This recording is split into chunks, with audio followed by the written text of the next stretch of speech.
Hi guys, I'm joined by Chris Jones today, my coach. You are 2 days out from your final pro show, is that right? 2 days out, yeah. So we just recorded your last training session, which was arms. I'll be overlaying that over this interview now. I just thought I'd ask you some questions that people might be interested in from a professional bodybuilder who's about to retire. Yep, sure. So you've done 2 shows leading up to this final show. Yep. What have they been like, and what sort of preparing for them been like versus when you were younger? This time around, now that I'm 46, the prep has taken more toll, I believe. So it's been a very difficult process, probably the hardest prep I've ever done, experience. Initially it started okay, but you know, I struggled to mentally get going. I struggled to mentally get my mindset right into it. Where I'd had a couple of years away from the stage, it was hard getting my mindset back into that sort of contest prep mode and kind of flicking that switch, if you like, what I had to do each time. So initially it was hard, and then I thought, do you know what? This always happens. Within a couple of weeks, I'll be flying. Yeah, you have to get into the pattern of it, don't you? And you almost build up a momentum after a couple of weeks, and you kind of flip that switch, and you think, right, we're up and running now. We're in that mode. So a couple of weeks went by, and that switch kind of didn't really get flicked. Oh, right. It was, I was kind of forcing myself to do it, and I was getting up every day, doing the cardio, I was doing the meals, the training, etc. I was sticking to the plan and doing everything that was required of me, but it didn't feel as if, you know, I was in that mode. And that sort of really was the main theme of the prep most of the way through, where I kind of wasn't feeling it. Right. And that was really the first indication to me that maybe it was time to kind of start thinking about stepping away from it. And also the way that my body has progressed, or shall I say regressed this year. I mean, last year was an extremely challenging year. Yeah, it was very different for everyone, wasn't it? All the lockdowns, you know, struggling to train, and you know, nevertheless we managed to get all the training done last year and sort of train at various locations, and even sort of ad hoc workouts outside with my old equipment, etc. You know, basic sort of gym. But you know, being realistic with myself, the starting point of my prep kind of 12 weeks out versus what it was a couple of years ago wasn't as good. Right. And I thought that maybe as time progressed and as, you know, the sort of prep kicked in, that maybe that there would be a sort of more of a dramatic transformation. Yes, there was a dramatic transformation, and you know, all things considered, considering my starting point and what I was working with, you know, I'm sort of really happy with what I've achieved in that space of time. But I kind of kept looking and thinking, you know, things aren't popping like they used to. I'm struggling to sort of get that fullness of that look. So that was the first indication to me that maybe it was time to start looking at ending it. I kind of knew anyway, and that sort of reconfirmed it in my mind. Right. Better to just stop while you're ahead and not injure yourself any worse. Yeah, well, that was the next thing. The knee, isn't it? Yeah, six weeks out, it was the 31st of July this year.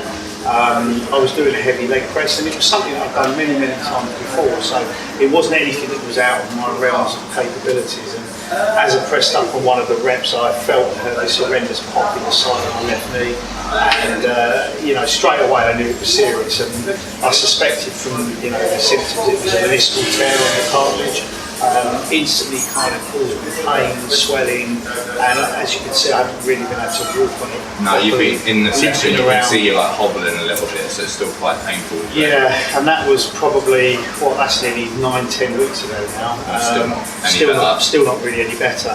The strange thing is, when I actually train legs with the injury, you know, I'm obviously very cautious now, I have to do something. But when I do train legs and I work it and get blood flow to the area, for a day or two after training legs, it actually feels a lot better.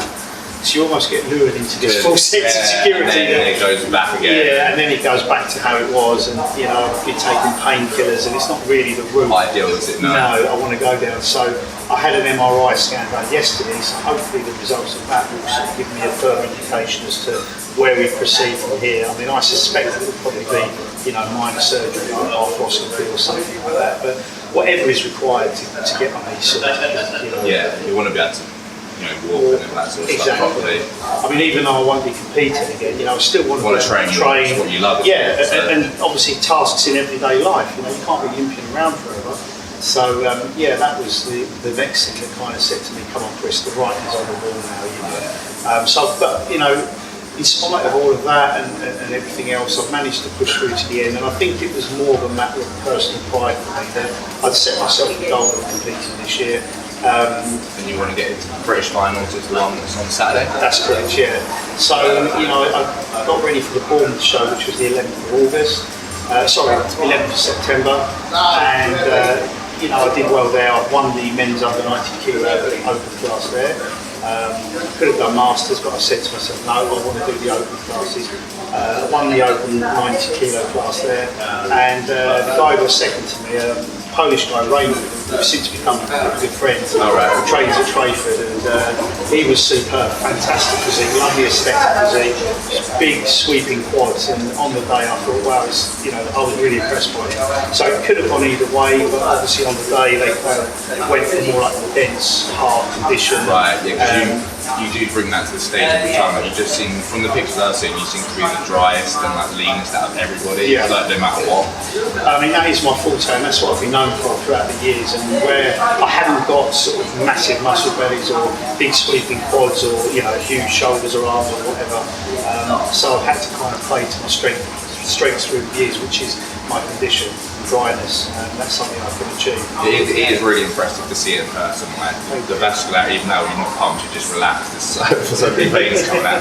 So how many months now have you been on prep since you started to this show? It must be quite a few, right? I started prep around about mid to the end of June. Right. But my start prep is really just tidying things up a bit, getting a bit of morning cardio bedded in and in place. And then I went away on holiday for a week to the Lake District in early July, where I didn't really train, just did a lot of walking, kind of relaxed a bit, ate fairly healthy, but not really to plan.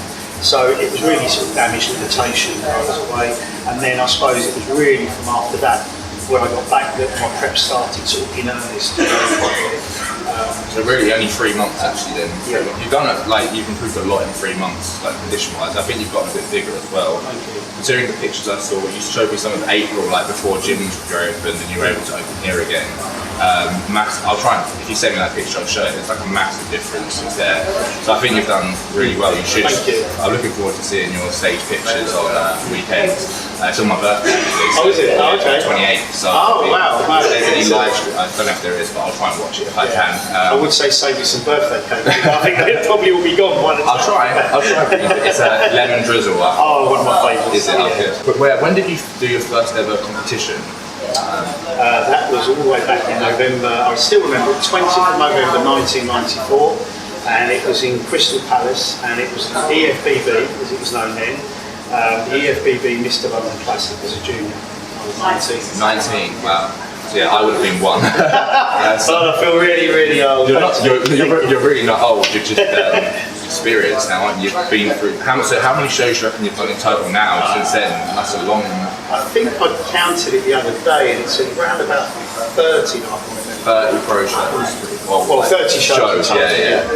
So do you have a pro card for a certain yes, federation? I'm a NABA pro, that's which was awarded to me back in November 2018 when I won my class at Mr. Universe. Oh, nice. And so they offered me professional status for them. Yeah. Oh, that's really good.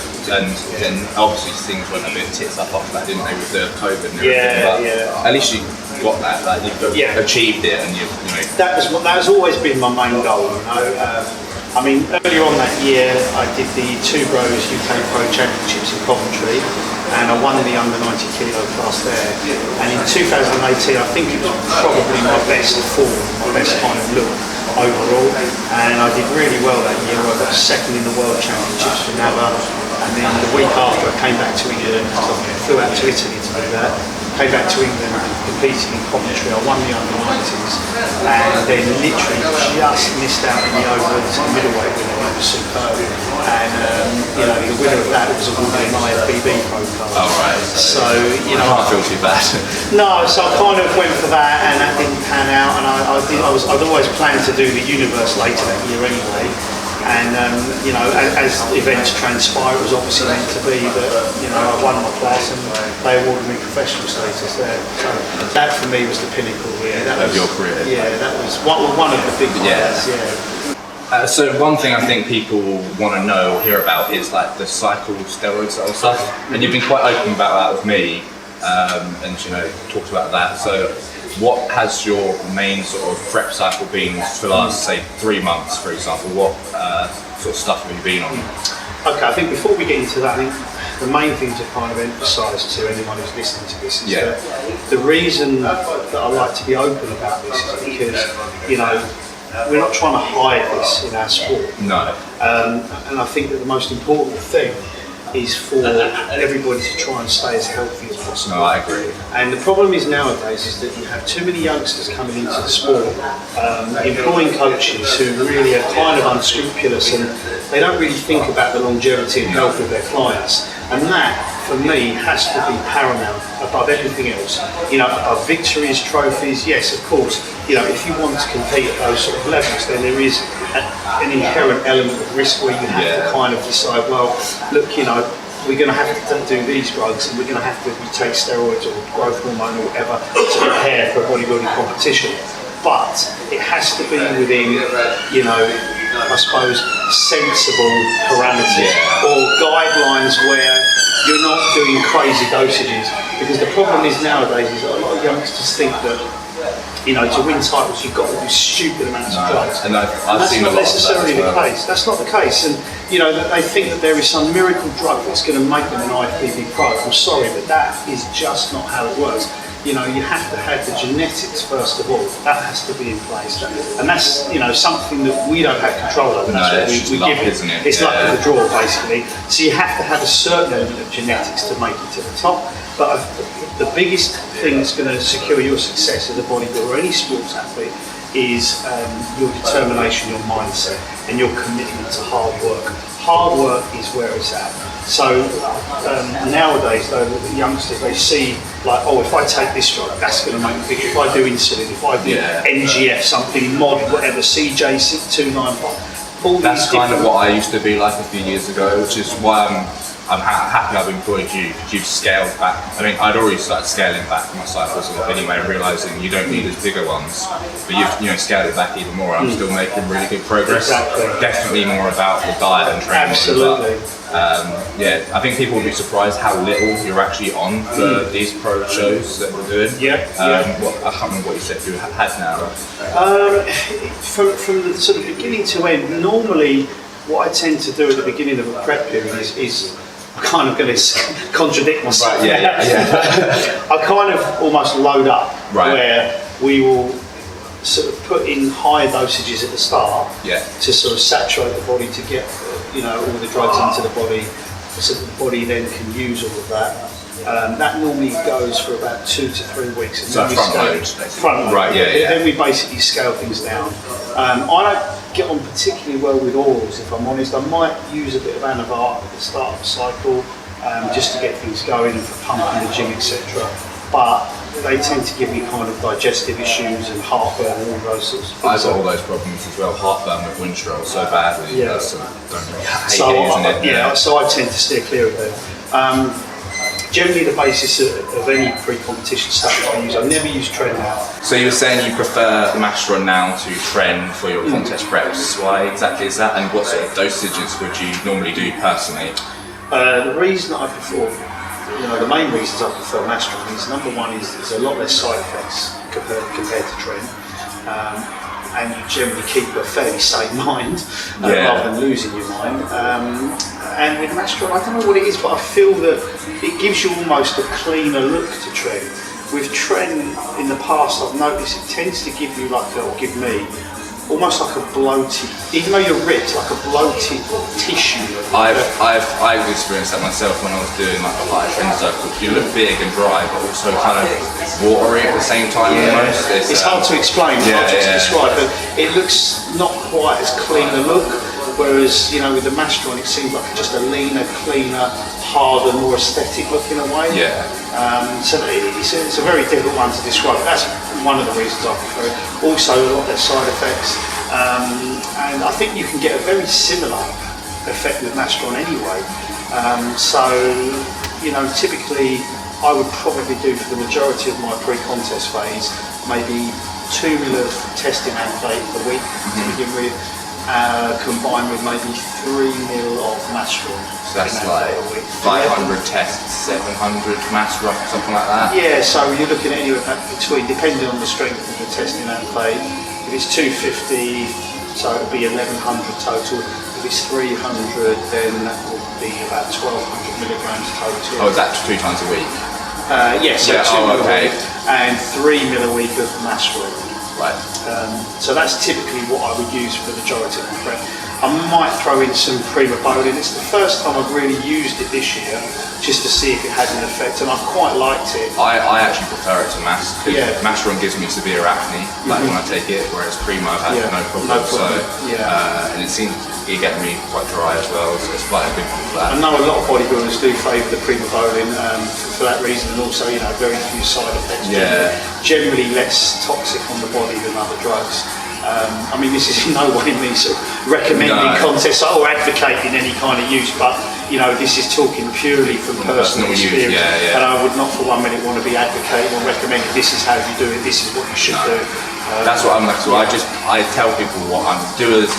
I say not as I do. Like, this is what I'm doing. It doesn't mean you should be doing it. And I've experimented a lot and talked about. Like, I did a gram of training a week on a video, and obviously that's stupid. Yeah. But I just wanted to share my experience. Absolutely. I think a surprisingly small amount of steroids for. I mean, it's like pretty much a beginner test cycle with Masteron on top, and you're competing at this high level with that fewer drugs. So I think people would assume you're taking a hell of a lot more. I honestly thought you were, so it just shows that you don't need that much really. Well, the thing is, this is what comes back to what I was saying earlier about youngsters looking at sort of older bodybuilders in the sport, and you know what you've got to realise is that this takes years, and it's much better to, you know, slowly climb the hill, very slowly do sensible cycles, have considerable periods where you come off completely. You know, I've never been into sort of cruising in between cycles. I think that the body needs a significant break from all the drugs, just to give you that sort of reset almost, you know. Things possibly change as we get older. You know, I mean, I'm 46 now, so obviously this is my last competition, as we keep saying, and then after that I will try and come off for a period of time, but I would suspect at my age I need TRT. It's going to be probably for me TRT maybe for the rest of my life, but I will judge that on how I feel, blood work that I'll have done to determine my sort of test levels. If they're dropping through the floor, then you know, I may have to kind of use some TRT, but that, for me that's not an issue. No. Provided you get regular blood work done and you have all your health markers checked, then I can't see that being an issue. But in my younger years, when I would be doing cycles and competing, I would always try and come off for a good few months in between. Arguably probably not long enough to get your own natural test back properly, but it would still give you a break from those drugs.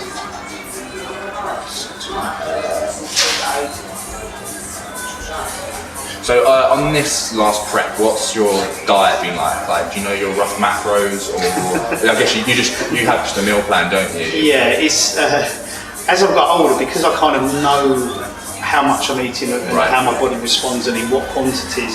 I'm probably one of the least scientific guys competing that there is, and you know, I think if you're starting out and you're learning about yourself, then I think it certainly pays off to kind of understand calories and macros and grams of this and grams of that, just so that you know what you've got as a basis to work with. For me now personally, what I tend to do is I weigh things. I would use grams of rice, grams of potatoes, grams of porridge, for example. I've started, since you've given me the diet plan, I've started doing that method rather than counting macros, and I find it far easier to stick to. Just weighing out meals, not worrying about what the macros are, and just sticking to a diet plan. Because it's almost as if, like, you know, you get this if it fits your macros kind of plans, and that's great because it gives flexibility within your plan to eat, you know, a variety of foods and do what suits you and have variety each day. But the flip side to that is that you're almost trying to kind of shoehorn things into a template to make it fit. And often it doesn't. And often it doesn't work. It's also just, it's not the same as eating the same meal every single day, is it? I've noticed since I started with you that makes such a difference. Just your body digests food so much better. Exactly. You just seem to get better pumps at the gym when you're eating the same food at the same time of day. The body's we're creatures of habit, basically. And if you get the body used to a certain pattern and a certain routine it likes, I believe anyway. And I think that over time you discover which foods sit better with you after digestion, which foods you handle better, which ones to have pre-workout, post-workout. And I think that's the key, is learning that through experience to understand how your body best works and handles nutrition. So you're my second coach now, and your approach has been very different to my first one, and different foods and that kind of thing, but it's worked out a lot better. So it just, like I say, you just have to try different things out there. You find out what works for you, because I wish I found you earlier, honestly, but you've only started your coaching recently, haven't you? Yeah, probably, because I've been so involved in my own competing, etc. So is that going to be a focus once you stop and try and focus more on that side of things? Absolutely, 100%.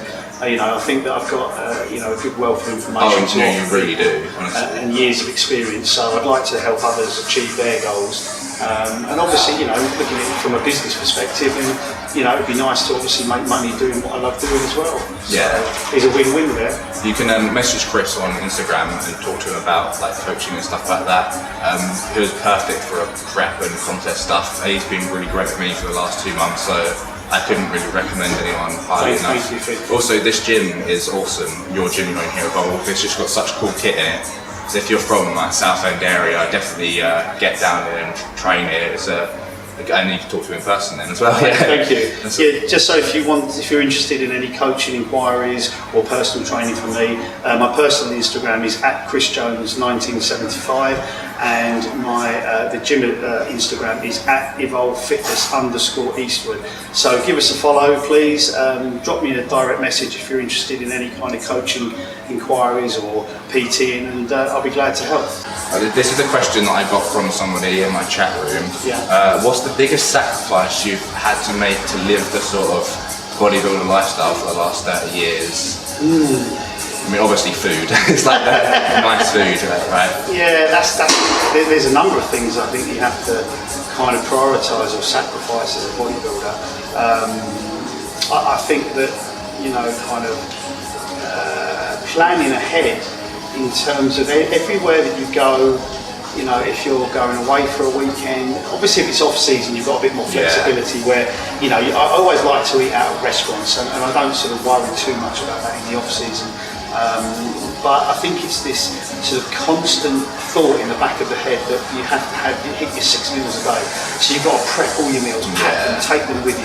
So there's a lot of work that goes on behind the scenes in readiness, simply for just going away for a couple of days, It is a constant grind, isn't it? Just the meal prep all the time. I'm cooking 3 times a week at least, and that's like bulk cooking, so it is very time consuming.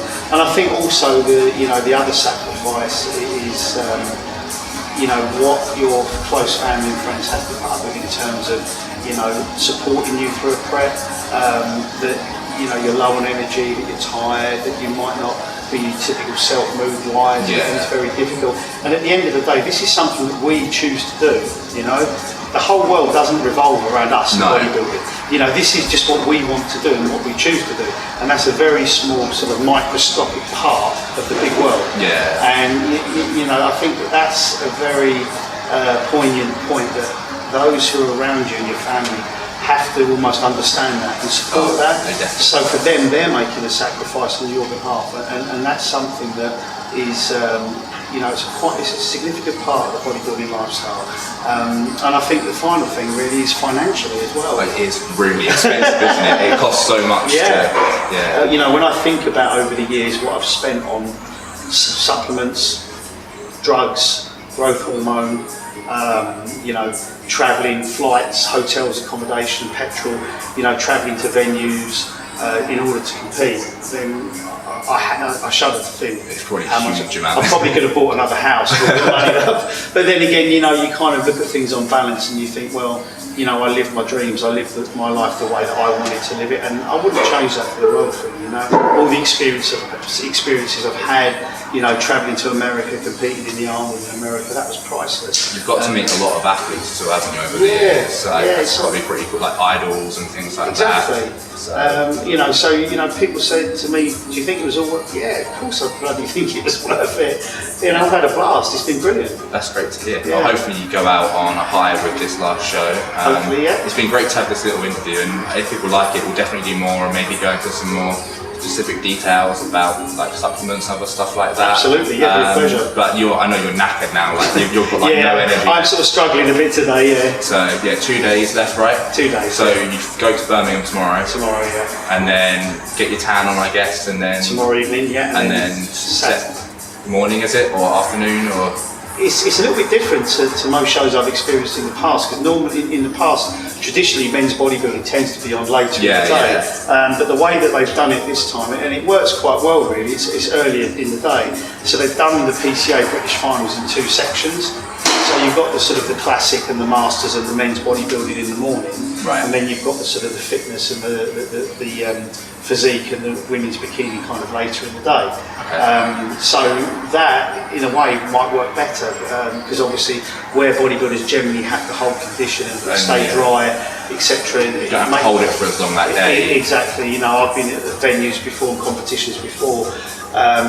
I remember back in 2018 when I did the 2 Bro show in Coventry, and we didn't go on stage to light heavies till about 9 o'clock at night. That is really late to hold and all day. Eating like barely anything all day, but just carbs, little bits, right? And you just don't know how much to eat, what to eat, how much to drink, and so you're trying to just gauge it. You know, throw yourself off at the last minute, ruin it. Kind of, exactly. Yeah. And then because I won that, I had to come back and do the overall at the end of the night. We didn't get out of the venue until midnight. That's really tough. It was a crazy, crazy long day. Everything's closed for your cheat meal as well. I didn't go out and eat. I know. We had to get the taxi driver to go through a 24 hours McDonald's drive. Stop it. And I remember we stopped at an off license. I got a 4-pack of beer and a McDonald's. And in the hotel room, I was drinking a can of Stella and drinking a McDonald's strawberry milkshake. And my wife said to me, "Oh, Chris, you're an animal." I said, "That was lovely." I bet after that long dieting though, and that long of a day as well, because you need something. Yeah, it was nice. So. Oh well, good luck this weekend, and I'll share the results. Maybe I'll come back and record you again post-show and see how it went and everything. Yeah, definitely. Also, there was that upset with the last show where you came second. I think you should have come first, so maybe we'll talk about that another time as well. Yeah. It's kind of interesting, the politics behind that. You were talking a little bit about earlier, but we'll go into that another time. It's a whole nother rant there. It's a totally different subject. I mean, it's one of those that, you know, you're trying to remain sort of sportsmanlike and professional, and I didn't want to say really too much at the time. But it was a bit of a tough decision to kind of swallow. But you know, at the end of the day, this is bodybuilding. That's it's a subjective sport. Yeah. You know, personally, I struggle to see it, and many other people have too. But it is what it is. And once the judging decision's been made, there's nothing anyone can do. It's done. So you know, move on, and that's why I sort of focus moving forward to the final show, and let's see how we fare on Saturday, Birmingham. Awesome. All right. Thank you.